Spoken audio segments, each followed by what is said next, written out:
Hoje no Convite à Vida, Israel Belo de Azevedo entrevista Nélio Marinho. Eles conversam sobre a educação no Brasil e muito mais. Logo mais, inspire-se com a mensagem do pastor Israel Belo com mais o princípio do Celebrando a Recuperação. Não deixe de assistir ainda Loucos por Viagens em Istambul e mais o informativo da Junta de Missões Mundiais nos trazendo notícias da República do Chile. Convite à Vida só está começando.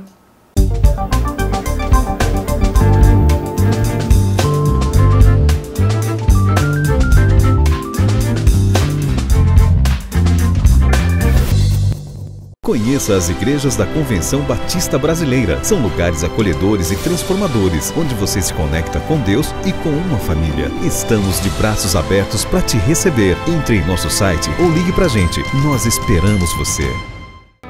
Você acha difícil ler a Bíblia? Essa tarefa, com o Manual Bíblico Vida Nova, ficou mais fácil.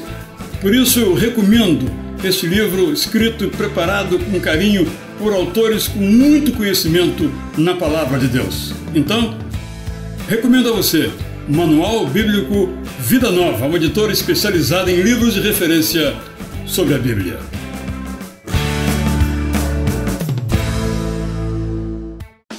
Se Deus tivesse uma geladeira, seu retrato estaria na porta. Ele lhe manda flores toda primavera e uma nova aurora a cada manhã. Sempre que você quiser conversar, ele estará pronto a ouvir. Aceite a realidade, ele é louco por você. Quando a vida está difícil, não conseguimos perceber o cuidado de Deus conosco, mas Max Lucado quer reacender essa esperança em seu coração com o livro Deus está com você. Sinta o toque e o carinho de Deus através das palavras de Max Lucado. Deus está com você. Adquira já o seu exemplar. Universitários, missionários, músicos e teólogos. O que eles têm em comum? Para eles, conteúdo é tudo. Por isso, fazem parte da família Ultimato. Ultimato existe há 44 anos e é considerada a melhor revista cristã brasileira. Não é só uma leitura, é ouvir o chamado de Cristo a cada página. Para receber o conteúdo bíblico, assine Ultimato. Acesse nosso site e veja como é fácil ser assinante. Participe do nosso desafio da semana respondendo a seguinte pergunta: o que falta para melhorar a educação no Brasil? Entre os participantes, sortearemos um livro de brinde. Acompanhe a resposta e os sorteados pelo site www.conviteavida.org.br. Participe!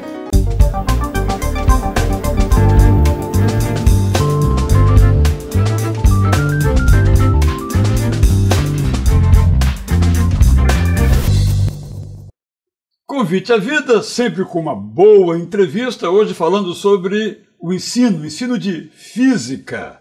E para tanto convidamos um professor que há 42 anos dá o seu melhor na sala de aula para ensinar a garotada a aprender física. Obrigado, Nélio, professor Nélio Marinho, aqui em nosso programa. Esperamos que seja bom para todos nós. Um prazer estar aqui participando dessa programação. A física, ela carrega uma maldição, digamos assim. Aprender física é muito difícil. É verdade, é difícil aprender física. Por que é tão difícil aprender física? Olha, o ensino da física, felizmente, tem passado por uma evolução. Quer dizer, antigamente, na época que eu estudei, as aulas eram muito densas, os professores extremamente ortodoxos, os livros de física não tinham assim nada de atrativo e a própria aula de física em si, o professor nem sempre tinha aquela preocupação de fazer chegar até... Vamos usar a palavra. Era chato, não é isso? Não. Era chato. Hoje não é mais chato, não? Hoje pode até ser chato, mas você tem recursos e depende muito da forma como o professor trabalha o conteúdo e da forma como ele também interage com os alunos. Hoje não precisa ser necessariamente chato. Houve uma mudança, os livros de física estão, como é que se diz assim, mais de uma leitura mais fácil. Alguns deles têm uma ilustração muito boa. Sem perda do conteúdo. Sem perda de conteúdo. Houve apenas uma mudança de enfoque. Antigamente a gente assistia uma aula de física ou matemática e o professor às vezes passava um bom tempo fazendo uma demonstração de uma fórmula, e aí ele ficava no quadro negro e os alunos com aquele olhar bovino, como se estivesse contemplando uma catedral, e ele ao final da demonstração ainda colocava um QED, que ninguém sabia o que era. QED? QED, aí a gente perguntava, professor, o que significa esse QED? Quod erant demonstrando, ainda usava o latim para dizer como queríamos demonstrar. Então isso fazia com que a gente ficasse afastado da física, quer dizer, reforçava aquele mito que, poxa, isso aí é uma matéria para maluco, a gente não vai aprender nunca isso aí. E não existia... Mas peraí, e como é que você veio gostar desse negócio de física? Pois é, Nélio? apesar disso eu tinha um interesse grande assim, pela física. No ensino médio, eu fiz escola técnica, fiz o Cefet aqui no Rio de Janeiro. Na realidade, meu caminho, em princípio, era outro. Eu fiz curso técnico de mecânica, fui para São Paulo, estagiei na Mercedes-Benz em São Paulo e a ideia era fazer engenharia mecânica. Sei. Mas eu gostava muito da parte teórica das aulas e tinha alguma dificuldade assim, em habilidade manual. Nas oficinas eu tinha sempre aquela nota suficiente para passar. Não era muito habilidoso na parte prática, mas gostava mais da parte teórica e resolvi ensaiar a carreira de física. Fiz um vestibular para o Instituto de Física da UFRJ, passei, e aí comecei a fazer o meu curso, fiz estágio no Centro Brasileiro de Pesquisas Físicas. A primeira ideia era trabalhar com pesquisa, mas eu tinha que sobreviver, né? A partir do segundo ano, eu comecei a dar aulas particulares, depois aula em colégios. E se encantou? E aí eu disse assim, meu negócio é o magistério, vou ficar por aqui porque é mais dinâmico. E aí foi embora, não saí mais do magistério, do ensino da física. E tem muito prazer, uma coisa que eu faço com muita alegria, já era para estar parado totalmente, mas hoje eu tenho uma carga horária menor, mas eu tenho muito prazer em estar ensinando a física. E algum aluno seu, Nélio, digamos assim, ultrapassou o professor, fez uma carreira na área da física? Você tem alguma lembrança de algum bom aluno seu? Poucos. Isso é uma questão que a gente tem que ficar atento. O país forma muito poucos professores de física. Se a gente pergunta numa turma de 30, 40 alunos, quem quer ser professor de física, não é tanto pela física, mas pelo fato de trabalhar no magistério, a resposta unânime é, você está maluco? Que isso? Eu vou fazer engenharia, vou trabalhar na área de informática. Em geral, ser professor não está muito com um conceito bom, né? Em função da remuneração, falta de estímulo, né? Tem duas questões, quer dizer, antigamente o professor, quer dizer, a questão da remuneração, quer dizer, nunca foi muito forte, mas o professor, ele tinha na sociedade, dentro do contexto da sociedade, um prestígio maior.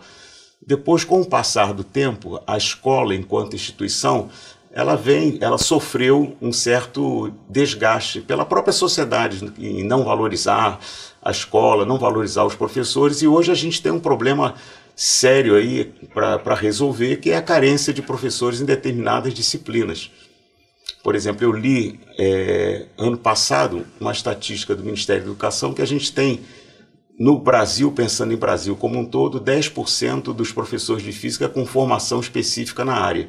Então, significa uma situação de carência no futuro. Então, isso quer dizer que tem gente que fez história, direito, filosofia, eventualmente dando aula de física? Com certeza. Engenheiros, tem muitos engenheiros dando aula de física. Em alguns estados, quando abre um concurso para a rede pública, para professor de física, a condição é que o candidato tenha um curso superior em qualquer área.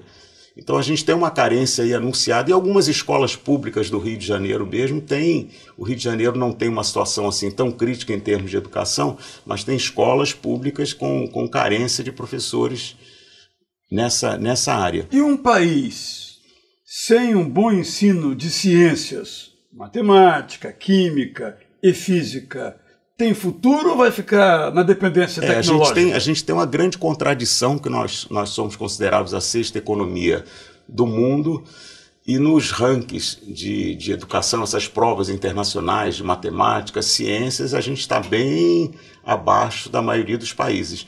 E se a gente, em contrapartida, observar países que estão bastante desenvolvidos tecnologicamente, eles estão nessa posição porque, num dado momento, resolveram investir maciçamente em educação, principalmente na formação do professor. A gente cita o caso da Espanha, da Finlândia. Eu quero falar um pouco mais sobre isso com você. O que o país, como sociedade, como governo, pode fazer para mudar essa lógica que não é boa para o nosso país? Mas isso daqui a pouco, depois do intervalo. Convite à Vida aqui falando do ensino de física. Daqui a pouco vamos falar sobre você como pai que tem um aluno com dificuldade de aprendizagem, o que você pode fazer para melhorar esse cenário e ajudar o seu filho e, por conseguinte, o nosso país a avançar no campo da ciência e da tecnologia. Convite à Vida volta já com o professor Nélio Marinho sobre o ensino de ciências e particularmente de física. Esperamos você.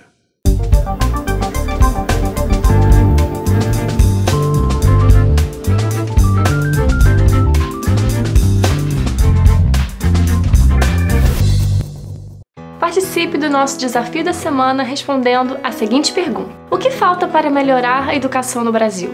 Entre os participantes, sortearemos um livro de brinde. Acompanhe a resposta e os sorteados pelo site www.conviteavida.org.br. Participe! Conheça as igrejas da Convenção Batista Brasileira. São lugares acolhedores e transformadores, onde você se conecta com Deus e com uma família. Estamos de braços abertos para te receber. Entre em nosso site ou ligue para a gente. Nós esperamos você. Você acha difícil ler a Bíblia? Essa tarefa, com o Manual Bíblico Vida Nova, ficou mais fácil. Por isso eu recomendo este livro escrito e preparado com carinho por autores com muito conhecimento na Palavra de Deus. Então, recomendo a você Manual Bíblico Vida Nova, uma editora especializada em livros de referência sobre a Bíblia.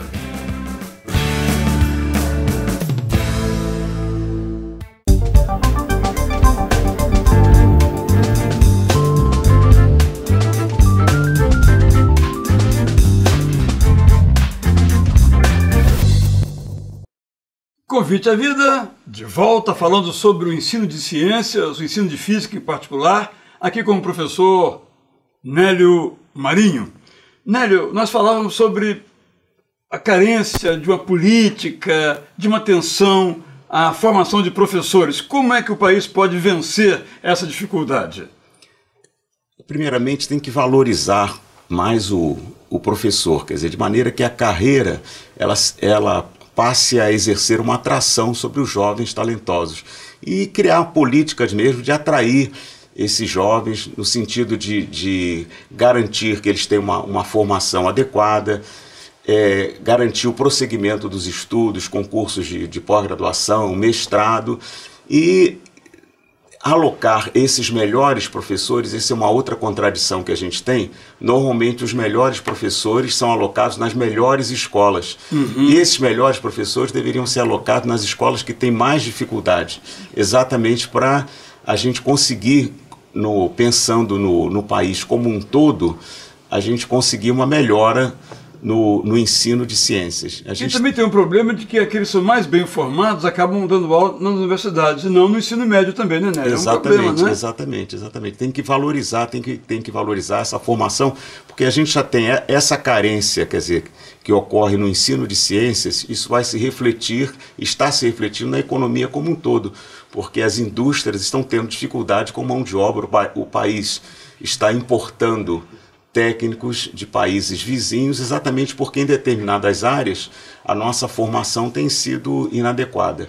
Então diríamos que é uma questão de prioridade nacional e que devia ser vista assim, né? E também pelas famílias. Exatamente. Porque também eu acho que os pais têm que estimular o seu filho ao estudo da ciência, só que às vezes o pai não consegue ajudar. Mas deixa eu falar do meu caso particular. Eu não sei como é que alguém pode dar aula de física.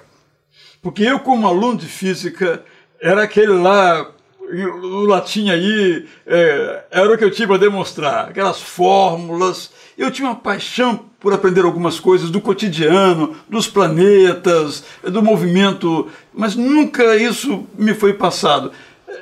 Você acha que realmente mudou muito em termos de uma aprendizagem mais interessante, mais ligada ao cotidiano, nos dias hoje do ensino da física? Melhorou, você acha? Sim, melhorou bastante. Que recursos estão sendo usados? Hoje em dia os professores têm uma preocupação maior, não tanto com a demonstração das fórmulas, mas tornar o ensino mais interessante, contextualizar os fenômenos físicos e chamar a atenção para os alunos que a física está em todo lugar. Vou te dar um exemplo. Hoje, quando eu cheguei aqui, quer dizer, nós dois, eu e você, nós somos seres iluminados, porque temos acima do pescoço 2 refletores convexos. E aí isso... Vamos devagar, peraí, porque acima de nós aqui tem 2... Então na nossa testa aqui, na realidade, elas são 2 refletores convexos que atrapalham, evidentemente, a gravação. Então, para tornar a gravação melhor, quer dizer, nós fomos transformados pela maquiadora em seres opacos. Vamos então entender o que ele está querendo dizer aqui. Ou seja, nós temos uma deficiência no alto da cabeça. Vulgo, deixa para lá a palavra. E então, isso o que tem a ver com a física? Então, esse é um fenômeno que acontece, a reflexão, né? A reflexão da luz é uma coisa que a gente aborda num dos capítulos da física do ensino médio, quando a gente estuda a ótica. A gente trata de questões relacionadas ao dia a dia do aluno, ao movimento. E essa semana... Mas cabelo também tem a ver com gravidade, não? No nosso caso aí, a gravidade foi perversa conosco, mas ela está presente no dia a dia. Essa semana eu estava conversando com a minha filha mais velha, que vai ser mãe, e ela estava me falando das dores que ela já está começando a sentir nas costas, porque está tendo dificuldade de locomoção, por conta da barriga está muito grande. Então estava conversando com ela, porque o fato dela estar carregando uma criança no ventre desloca o centro de gravidade para frente. E uma reação natural é a pessoa virar as costas, quer dizer, tentar dobrar as costas para trás para poder voltar à situação de equilíbrio. Então a gente vê essa situação da física, não só as grávidas, como os grávidos também, que exageram na comida, no refrigerante. Não é o nosso caso, não é o seu caso, o meu telespectador também. Nós somos ponderados, equilibrados. Então, o que acontece? A pessoa fica com problemas de equilíbrio, né? Então tem que forçar as costas, né? Tem uma série de questões. Eu trouxe aqui alguns exemplos. Ah, sim, quero ver. Por exemplo, eu trabalhei durante algum tempo em uma escola da Zona Sul. Do Rio de Janeiro? Do Rio de Janeiro. E na época que eu trabalhei lá, a escola estabeleceu um convênio com um centro de pesquisas em física de renome no Rio de Janeiro, aliás, de renome internacional, que é o Centro Brasileiro de Pesquisas Físicas. E aí, esse Centro Brasileiro de Pesquisas Físicas fez uma parceria com várias escolas de ensino médio, no sentido de oferecer um projeto de iniciação científica. E eu achei interessante que se apresentaram como candidatos de diferentes escolas do Rio de Janeiro, aqueles alunos que tinham um desempenho em termos de nota excelente em física, resolviam com facilidade os problemas, os chamados problemas de física. No entanto, esses alunos foram colocados de lado e eles deram preferência àqueles outros alunos que tinham algum interesse na matéria, tinham dificuldade, mas tinham uma capacidade de interação maior, sabiam trabalhar em grupo, eram mais criativos. E nessa escola que eu trabalhava tinha uma aluna que tinha algum interesse em física, tinha bastante dificuldade, mas era uma excelente desenhista. E ela participou do projeto, e esse projeto tinha um apoio do governo federal, e a partir daí, ela observando as aulas que ela teve lá com os pesquisadores, os doutores que trabalhavam na área de física moderna, ela criou umas tirinhas de física, quer dizer, ela criou uma série de fichas, que são tirinhas de física, que receberam inclusive o patrocínio do governo, foram impressas. Ah, que interessante. Luísa Dal. Dal e Francisco Caruso. Não, Francisco Caruso era o professor orientador. Okay. E ela tirinhas de física. Tirinhas de física. Vamos ver o que tem aqui dentro. Ah, sim, né? Olha só. Aí vai mostrando, né? Vai mostrando o conteúdo em forma de tirinhas, de uma forma assim agradável. Isso aqui é para o ensino médio? Para o ensino médio, ensino fundamental. Também, né? E tem algumas coisas aí, algumas pinceladas de física moderna também, que a gente não aborda ainda muito no ensino médio. Tem algum outro material que você queira mostrar Sim. também? Isso aqui já é um esforço de uma editora, através de professores, que criaram uma física ilustrada. Introdução Ilustrada à Física, Larry Gonick e Art Hoffman, né? Essa é uma tradução já feita... de Luiz Carlos de Menezes, editora Arbra do Brasil. Isso. Ok. Então, você acha que esse tipo de material ajuda, né? Na realidade, ajuda no sentido de sensibilizar, não substitui o livro didático. Claro, isso claro. funciona É um complemento, né? É um complemento, mas no sentido assim, de despertar o interesse, tornar o ensino da física mais lúdico, mais leve. Agora, tem experiências interessantes, por exemplo, não era na escola que eu trabalhei, mas houve um professor de física de uma escola grande do Rio de Janeiro, que fez um concurso de poesia. Poesia? E pediu que os alunos fizessem poesias sobre a física. Eu vou dar até uma aqui, de repente, se você quiser ler essa aqui, Trajetória da Vida, feito por uma aluna de ensino médio. Trajetória de Vida. Eu vou ler daqui a pouco, no próximo bloco, depois do intervalo, esse poema aqui da Isabela Catão sobre física. Convite à Vida volta já aqui com o professor Nélio Marinho, nos dando uma aula de física e de como ensinar física. Você que é pai, preste atenção. Você que é estudante de física, fique atento, porque voltamos já com mais uma parte da entrevista aqui do Convite à Vida com o professor de física Nélio Marinho. 42 anos de experiência, você não pode perder. Voltamos já.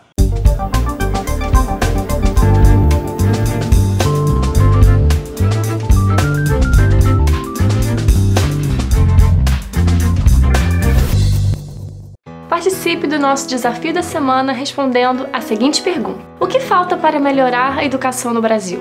Entre os participantes, sortearemos um livro de brinde. Acompanhe a resposta e os sorteados pelo site www.conviteavida.org.br. Participe! Você acha difícil ler a Bíblia? Essa tarefa, com o Manual Bíblico Vida Nova, ficou mais fácil. Por isso, eu recomendo este livro escrito e preparado com carinho por autores com muito conhecimento na Palavra de Deus. Então, recomendo a você Manual Bíblico Vida Nova, uma editora especializada em livros de referência sobre a Bíblia.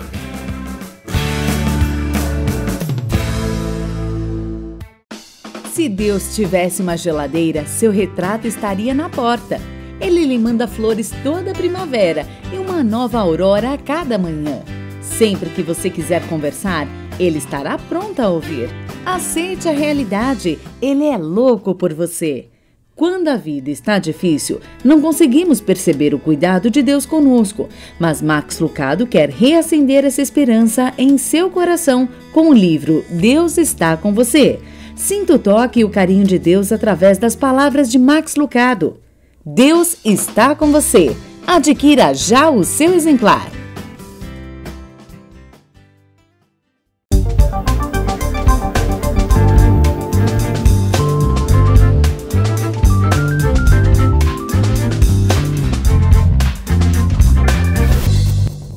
Convite à Vida de volta, falando sobre física, sobre o ensino de física, aqui com o professor Nélio Marinho, 42 anos de sala de aula. Ele me mostrou aqui um poema que foi criado em sala de aula por um aluno sobre física. Eu então vou ler. Trajetória de Vida, aluna Isabela Catão. Voando no espaço, rasguei o limite do tempo em alta velocidade, com uma superaceleração positiva, calculável, ΔV sobre ΔT. Atingi o meu máximo.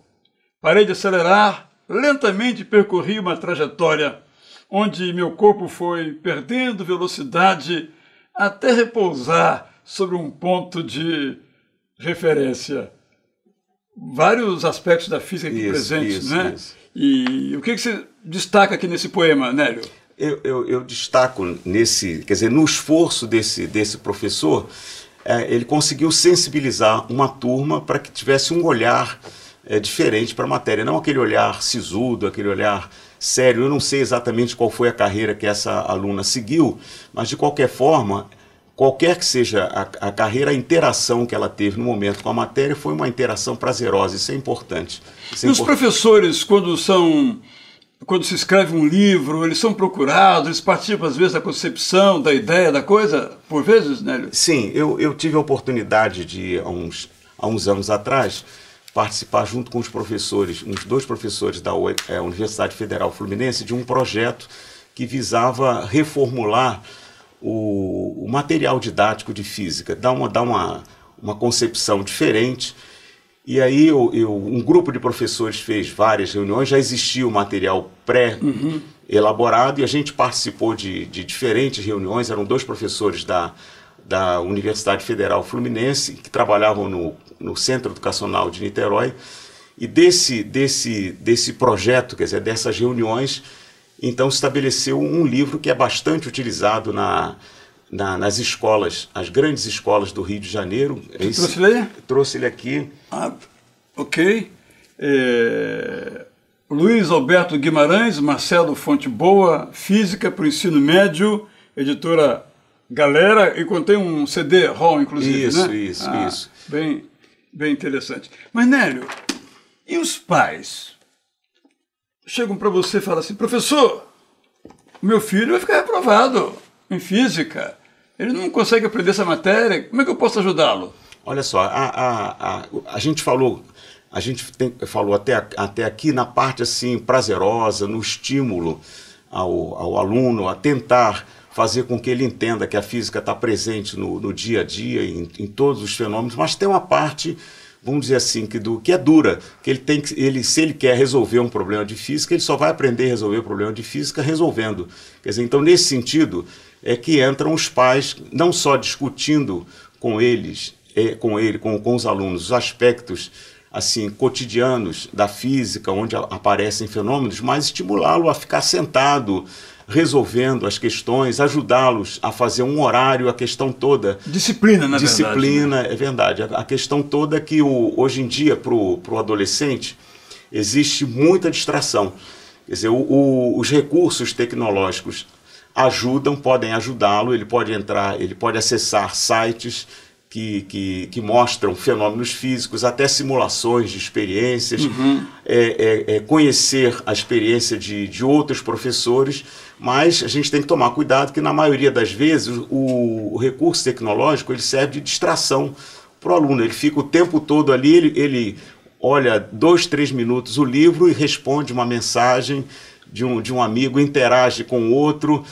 Tá entendendo? Daqui a pouco ele tá rindo, não tá rindo porque achou legal o problema, ponto de referência. Tá rindo porque ele recebeu uma mensagem. Então essas coisas precisam ser bem equilibradas e os pais têm esse papel fundamental. E também de mostrar que vale a pena, né? Que isso. Investir, acordar cedo, a disciplina, né? É verdade, tem que participar das reuniões da escola, interagir com os professores, cobrar da escola providências quando percebe que o aluno está tendo dificuldade no aprendizado da matéria, ter uma entrevista com o professor, de que maneira o professor poderia, de repente, disponibilizar uma atividade paralela ou uma lista de exercícios, alguma coisa que ele pudesse evoluir na matéria e não se desestimular. A questão toda é que, às vezes, o aluno ele recebe uma nota baixa, ele se desestimula, né? Acha que ele não tem condição de aprender, entendeu? Não tem condição. Nélio, diz-me uma coisa.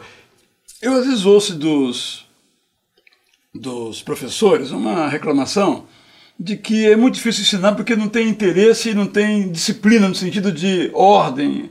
São bagunceiros os alunos. Como é que você lida com esse problema? Hoje o tempo de fixação de um adolescente é bem curto. A gente não pode se estender se estender muito em explicações teóricas, porque a gente imagina que eles estejam prestando atenção, mas nem sempre estão prestando atenção, estão ali com aquele olhar de paisagem e a cabeça está longe. Então, uma das formas que eu tenho encontrado no sentido de chamar a atenção para o conteúdo é resumir ao máximo a exposição teórica e fazer com que os alunos trabalhem em grupo. Resolvam exercícios, discutam o tema, apresentem conclusões. Quer dizer, se você não colocar a turma para trabalhar, fica difícil mesmo, porque eles são muito dispersos. Uma outra questão que a gente tem com dificuldade é o nosso horário das aulas no Rio de Janeiro. Às 7 horas da manhã ou às 7h30 da manhã a gente entra em sala e encontra alunos de cabeça baixa. Eu digo que eles não estão dormindo, eles estão beijando o caderno, porque gostam muito da matéria. Deve ser por isso. E outros com aquele olhar arregalado. Quer dizer, a gente pensa que ele está acordado, mas na realidade ele não foi dormir cedo, e aquilo causa algum problema nas primeiras aulas. Então o professor tem que ser criativo. Quer dizer, às vezes eu saio de casa com um planejamento, e no meio da aula ou de uma turma para outra a gente já tem que mudar o planejamento, que cada turma tem uma reação. É verdade. Nós falamos de condições de ensino, falamos da escola, falamos da família, mas eu queria que você olhasse para aquela câmera ali e dissesse ao aluno de física, um recadinho para os alunos de física, que quem sabe tem alguma dificuldade, alguma paixão. O que você gostaria de dizer a um aluno de física, um estudante do 2º grau, ensino médio de física? Eu gostaria que o aluno de física jamais desistisse da matéria, mesmo que ele não venha a exercer uma profissão no futuro que dependa diretamente da física, mas a física vai ser importante para ele a vida toda.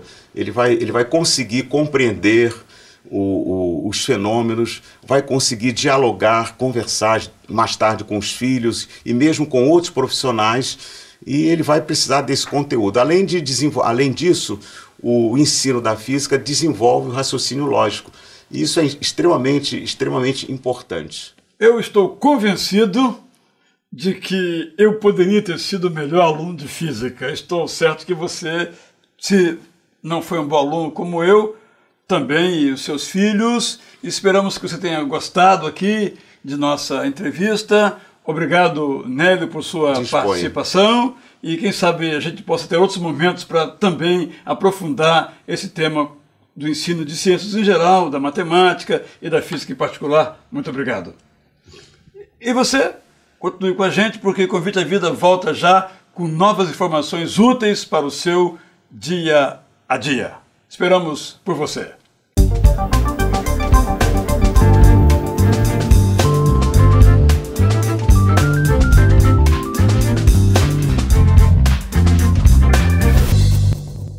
Participe do nosso desafio da semana respondendo a seguinte pergunta: o que falta para melhorar a educação no Brasil? Entre os participantes, sortearemos um livro de brinde. Acompanhe a resposta e os sorteados pelo site www.conviteavida.org.br. Participe!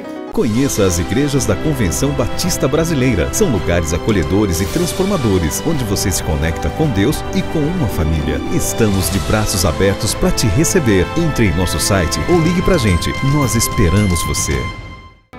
Você acha difícil ler a Bíblia?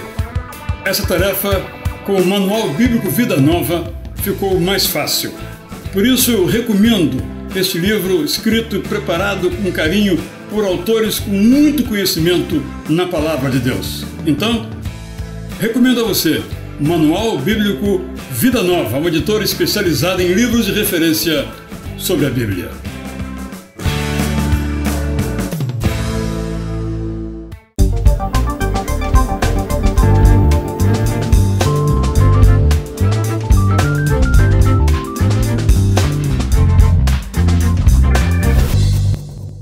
Como vai a sua vida? Que nota de 0 a 10 você dá para a sua vida? Jesus disse que veio para que tivéssemos vida e vida em transbordância. você tem essa vida? Bem, para ajudar você nesse desejo, eu estou começando hoje uma série de mensagens celebrando a recuperação com 8 princípios, hoje e mais 8 mensagens, com 8 princípios para a recuperação. Então eu quero dizer inicialmente a você o seguinte: nós somos livres para ingerir produtos químicos, seja para apagar uma dor, para nos mergulhar num prazer passageiro. Nós somos também livres para parar de fumar, para parar de beber bebida alcoólica, para parar de injetar alguma droga no nosso corpo, para voltar a dormir sem remédios.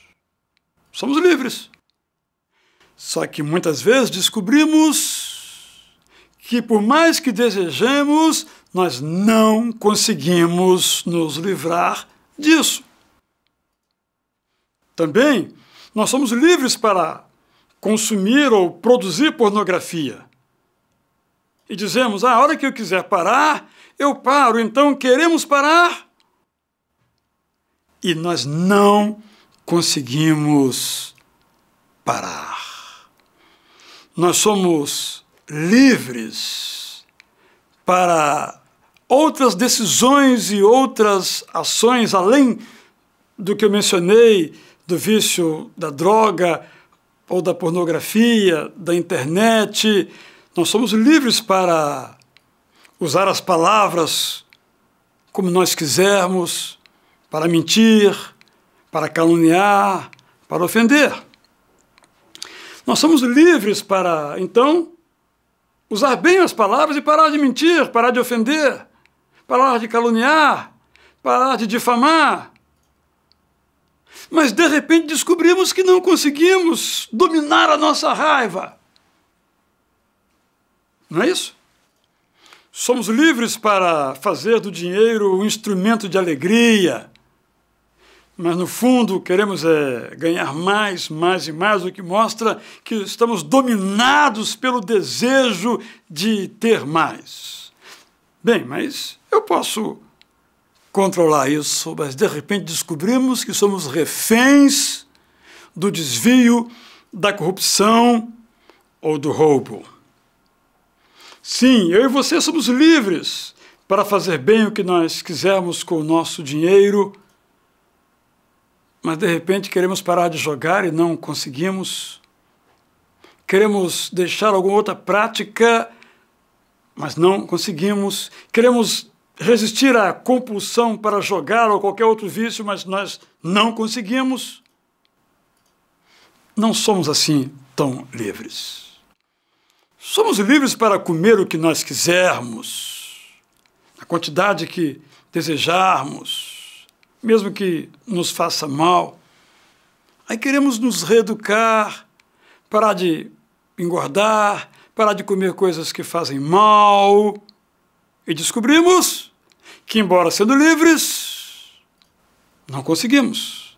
Somos livres para, diante do passado, impedir que nossos traumas nos machuquem, mas quantos deles nos povoam ainda hoje como lembranças destrutivas?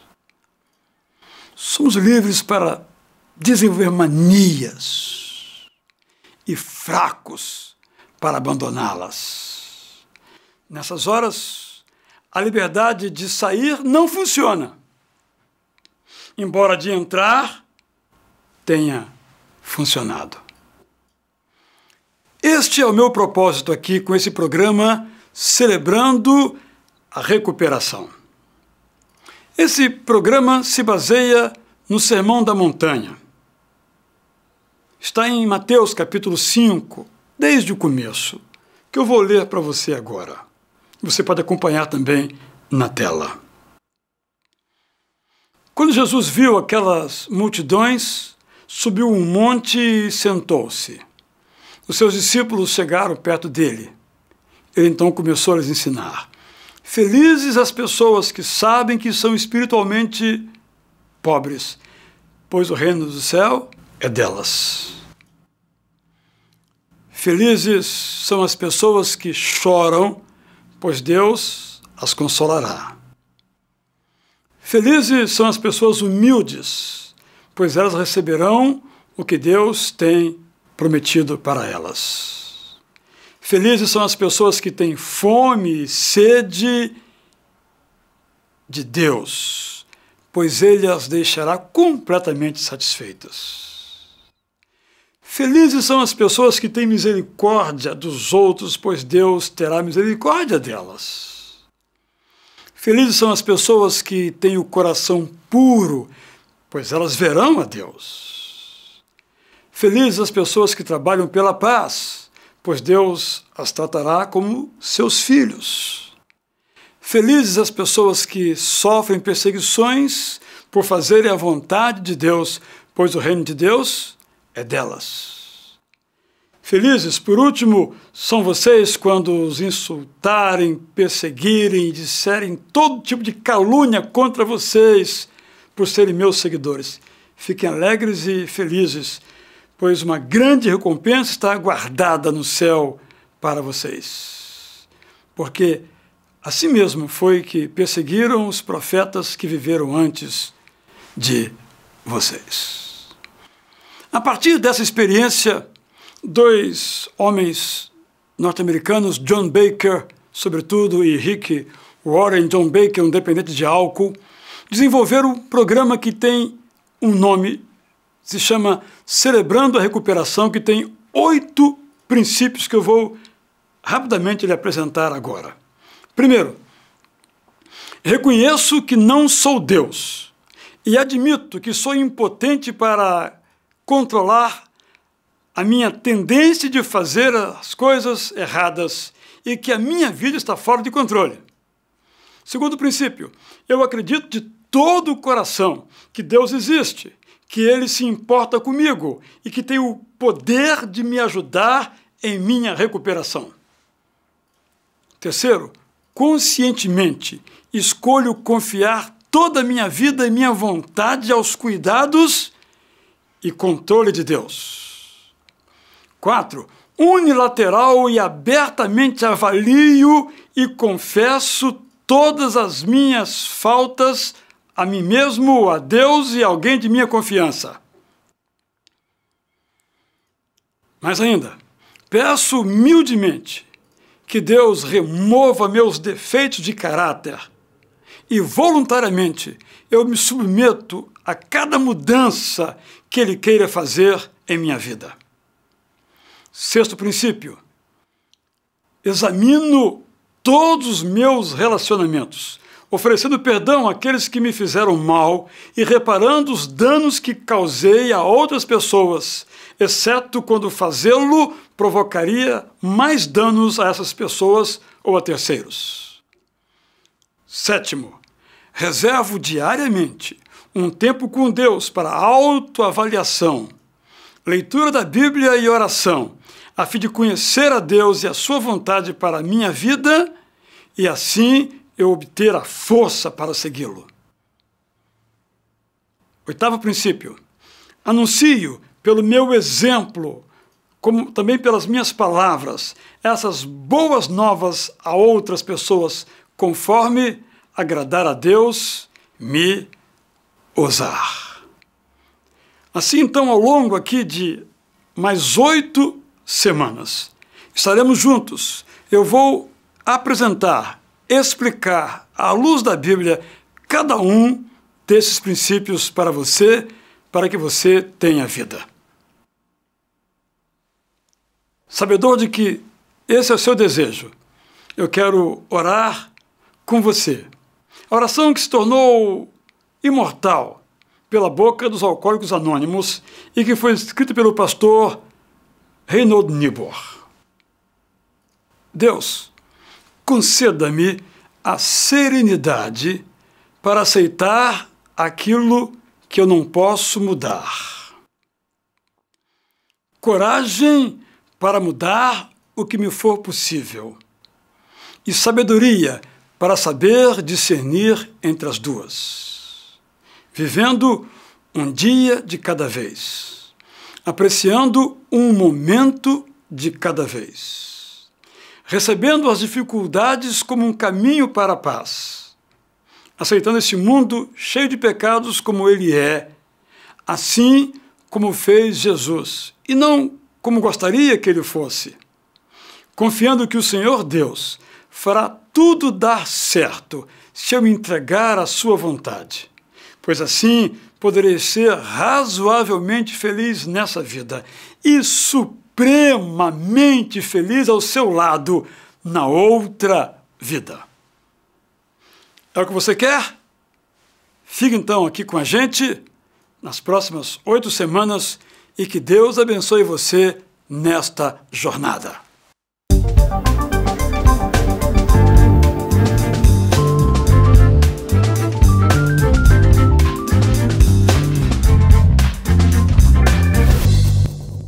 Participe do nosso desafio da semana respondendo a seguinte pergunta: o que falta para melhorar a educação no Brasil? Entre os participantes, sortearemos um livro de brinde.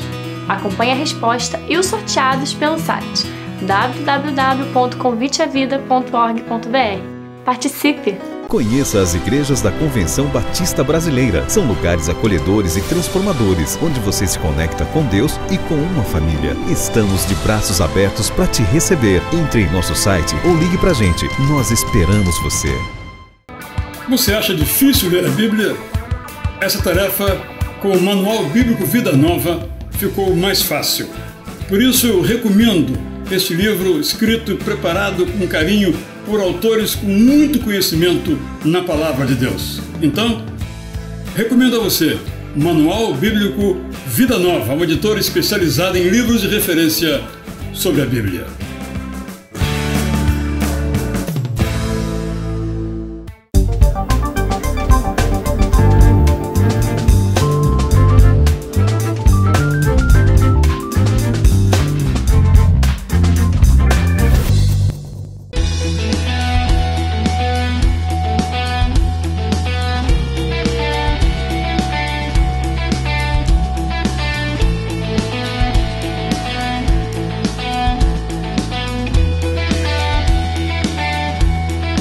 Vou começar meu giro aqui em Istambul, pelo bairro Sultan Ahmed. Separa um dia e meio para conhecer o centro histórico aqui de Istambul. Estou de frente agora à Mesquita de Ahmed, ou Mesquita Azul, a única com 6 minaretes aqui na Turquia. Lado direito da mesquita, o hipódromo. Atravessando mais ou menos aí por 300 metros nessa praça que eu estou filmando, Santa Sofia. Lado direito de Santa Sofia, Palácio Topkapi e Museu Arqueológico. Lado esquerdo de Santa Sofia, a Cisterna Bizantina ou Basílica Cisterna.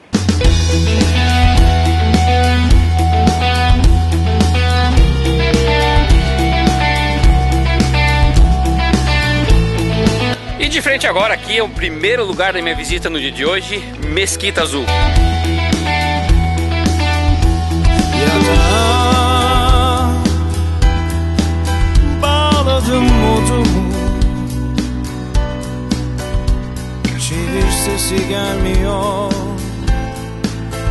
Entrando aqui na mesquita, a primeira pergunta que vem na cabeça da gente é por que ela se chama Mesquita Azul, se o nome original dela é Mesquita do Sultan Ahmed. Dá para você ver agora aí na imagem que são cerca de 21.600 azulejos em tom azul.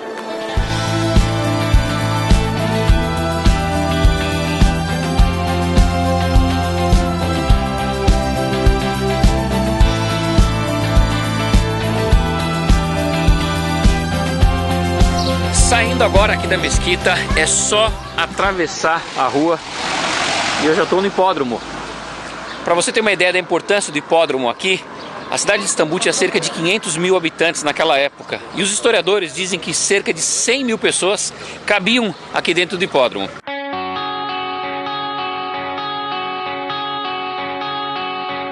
Deixando agora as colunas do hipódromo aqui para trás, estou seguindo, beirando a Mesquita Azul em direção à minha próxima visita, que é Santa Sofia.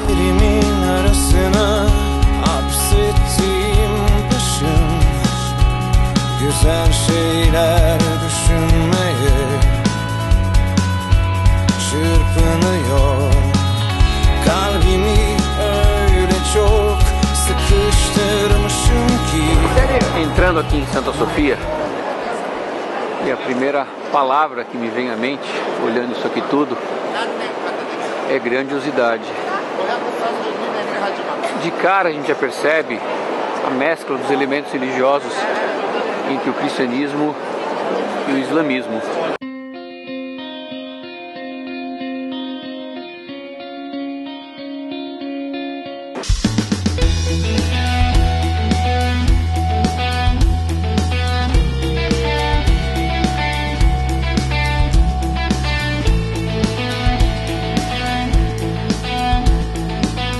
De volta aqui a Santa Sofia, eu espero que você tenha gostado do primeiro giro aqui em Istambul. Sou Rogério Nachev, home tour no mundo inteiro, sinta-se em casa.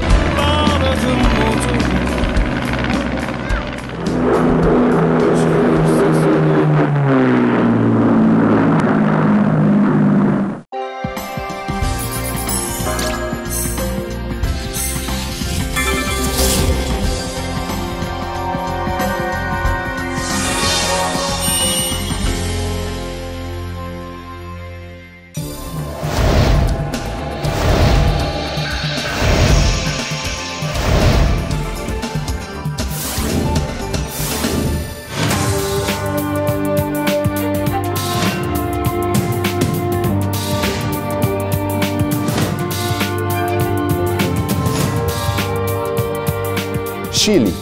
Em pleno deserto do Atacama, os missionários brasileiros estão fazendo história.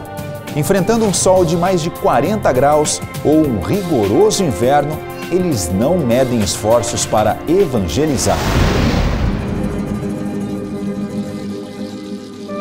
A brasileira Narimã Nunes e seu esposo chileno Juan Carlos trabalham com a etnia Aimara. O alvo é evangelizar os 50 mil indígenas que vivem nas montanhas de Arica, Parinacota e Tarapacá. O povo Aimara adora o Deus Sol, a deusa Terra, o Deus da água, do vento e fazem suas festas pagãs para que tenham boas colheitas. Neste contexto, 190 pessoas estão sendo discipuladas. Os obreiros da terra, Bernardo e Isabel Aravena, cuidam do projeto Monte das Oliveiras. Dezenas de crianças são atendidas. Como é evangelizar nessa região onde nenhum grupo conseguiu ficar? No começo íamos cheios de esperança, mas voltávamos desolados, pois não havia resposta. Mas por orientação do Espírito Santo, mudamos a estratégia e em vez de falar do Evangelho, nós cumprimentávamos as pessoas. Semanalmente, os obreiros fazem visitas, discipulado, estudo bíblico e realizam escola bíblica e atividades esportivas com mais de 40 crianças, adolescentes e seus pais. Outro obreiro da terra que trabalha entre os indígenas em pleno deserto é o Aimara Rolando Quispe. Com sua esposa Alexandra, dirige 2 projetos educacionais na cidade de Poço Almonte. No Brasil, há muita gente preparada que poderia ajudar os países latino-americanos. Isto me faz pensar nos países que no passado foram cristãos, mas foram descuidados e hoje não são mais cristãos, como o Egito. Não devemos descuidar da América Latina. O pastor Juan Carlos e Narimã viajavam 1000 quilômetros por semana para as comunidades aimaras. Com o tempo, sentiram o esforço da altitude, ficaram doentes. Hoje, eles não podem mais subir as montanhas, mas coordenam o trabalho dos que lá estão indo. Deus tem abençoado muito o trabalho desses servos fiéis. Mas como é viver num local sujeito a terremotos e tsunamis? O sistema de medição, mostra o tremor todos os dias, pequenininho, um pouquinho, suavezinho, ou um pouquinho mais forte, como aquele da madrugada, que levanta a cama aí. Mas se a gente tem o Senhor, realmente há um descanso, há uma confiança muito grande. Aqui mesmo na nossa casa missionária, passamos 2 grandes tremores, temblores, ao grau de terremoto, grau 7, grau 8, é grau de terremoto. Enviados em janeiro de 2008 para trabalhar com esportes, William Carrilho, Márcia e seus filhos atuam nas comunidades aimaras. Eles estão cumprindo o ID de Jesus. Sabemos que no Brasil há pessoas que têm dado o seu melhor, do seu salário,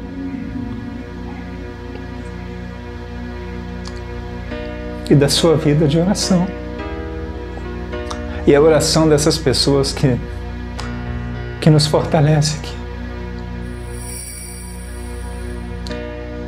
que nos dá força para ir contra todos os principados, potestades que agem nesses lugares que são fortes. Mas nós somos mais do que vencedores em Cristo Jesus. Quantos povos como esses vivem isolados, à espera de alguém que lhes fale do amor de Deus? Quando veio ao Chile o primeiro missionário brasileiro, em 1908, nós fomos muito abençoados. Continue enviando voluntários, corais, equipes de jovens, equipes de esporte. Venham caminhar conosco pelas ruas do Chile e partilhar o Evangelho com o povo.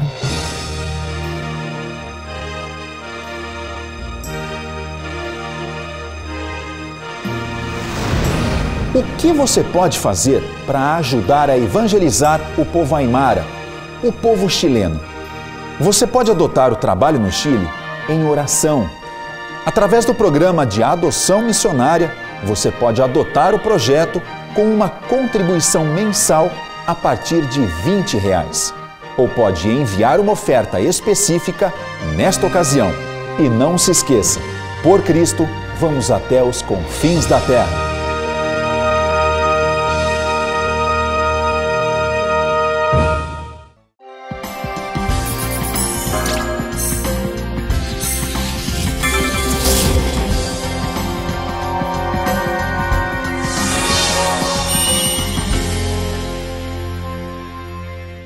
Convite à Vida fica por aqui. Se você deseja assistir este programa ou outros anteriores, acesse www.conviteavida.org.br. Não esqueça também de participar do desafio da semana. Convite à Vida, um programa para ver, agir e viver.